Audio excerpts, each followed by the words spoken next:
Despite enjoying widespread admiration and professional achievements, there were shadows behind Don Adams' public persona that few ever glimpsed.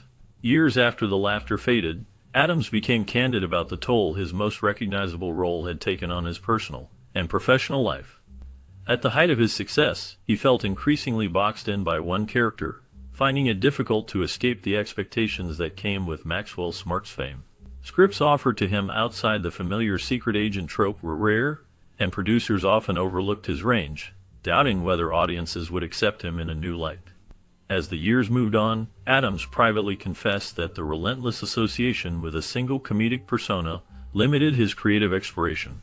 Regret set in as he watched his peers branch out, taking on a variety of roles, while he returned time and again to the voice and mannerisms that the world expected. Behind the scenes, close friends noted his frustration and the struggle to balance the need for steady work with the desire for artistic challenges. In later interviews, Adams shared that the typecasting affected his outlook, sometimes leading to a reluctance to revisit past glories or participate in reunions and revivals. Yet even as he looked back with mixed emotions, he always acknowledged that the support from devoted fans was both a comfort and a bittersweet reminder of ambitions left unfulfilled. Growing up in Manhattan, Don Adams was originally known as Donald James Yarmy.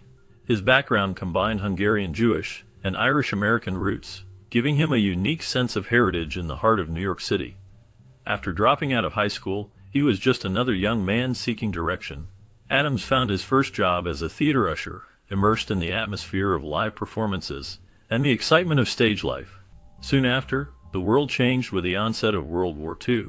Eager to serve, Adams enlisted in the United States Marine Corps in 1941.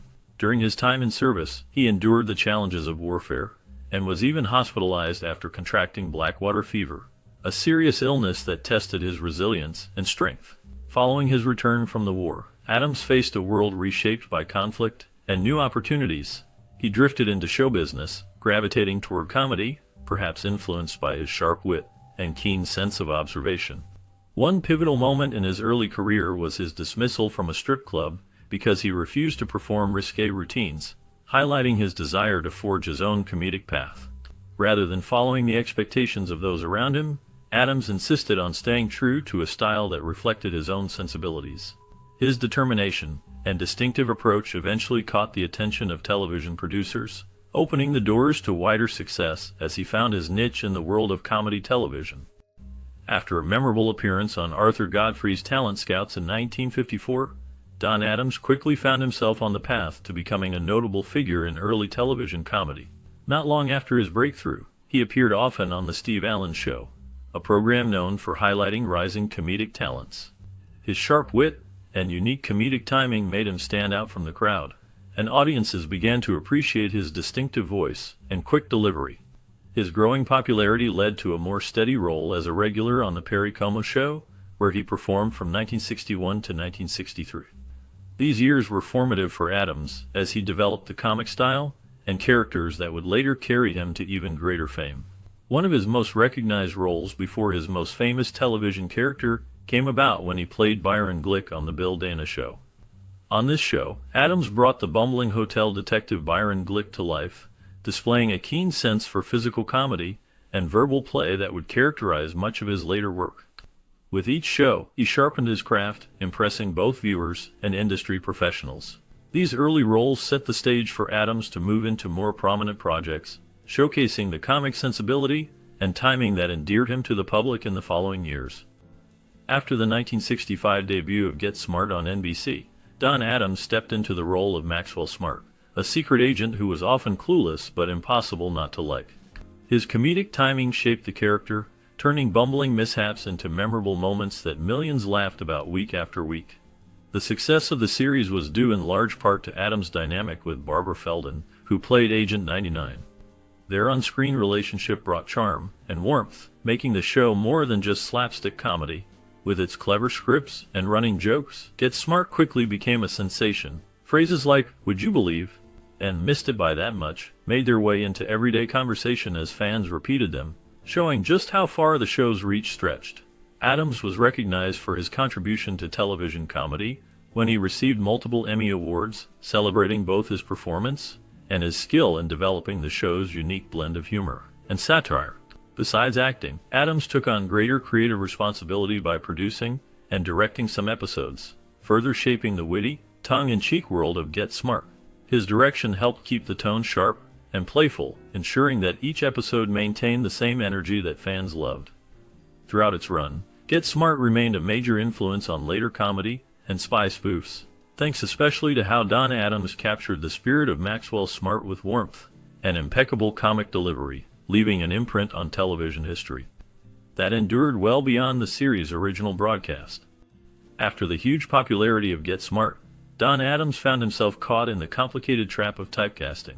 Playing Maxwell Smart brought him immediate fame, but it also became a shadow that followed him throughout his career. Adams would later say that success as the bumbling secret agent was both a help and a hindrance, a mixed blessing. For casting directors and audiences, he became so closely linked to the quirky, deadpan humor of the character that it was hard to see him in any other light. He tried to break away from the role, looking for more varied challenges through a new sitcom called The Partners, which cast him as a detective, as well as by hosting a game show in hopes of showing a different side of himself. Unfortunately, these attempts never reached the heights of his earlier work, and Adams often found doors closed simply because he was seen as Maxwell Smart, and nothing more. The struggle did not just dry up opportunities for dramatic or leading roles. It even limited his options in comedy, as producers felt audiences wouldn't accept him stepping outside the familiar persona. With fewer roles coming his way, Adams turned to voice acting where his talent and signature delivery could shine without the baggage of his on-screen past. He reinvented himself in the recording booth, taking on the title character in Inspector Gadget, which allowed him a subtle nod to his old Get Smart style, but enough difference to finally carve out a new space for himself in entertainment.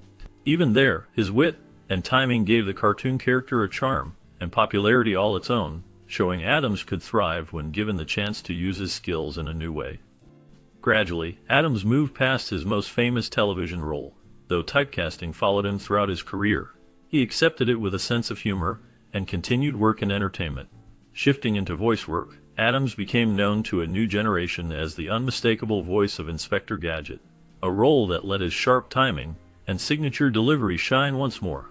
The animated character, clumsy yet endearing, bore Adams' stamp in every line, his playful energy unmistakable. Around this time, audiences also saw him in the Canadian sitcom Check It Out, where he played a supermarket manager and brought his iconic deadpan wit to a fresh setting. Even years after the original Get Smart television run, he returned briefly to the beloved role of Maxwell Smart in a 1990s reboot, captivating both fans of the original series and curious newcomers who had never seen him as Agent 86 before.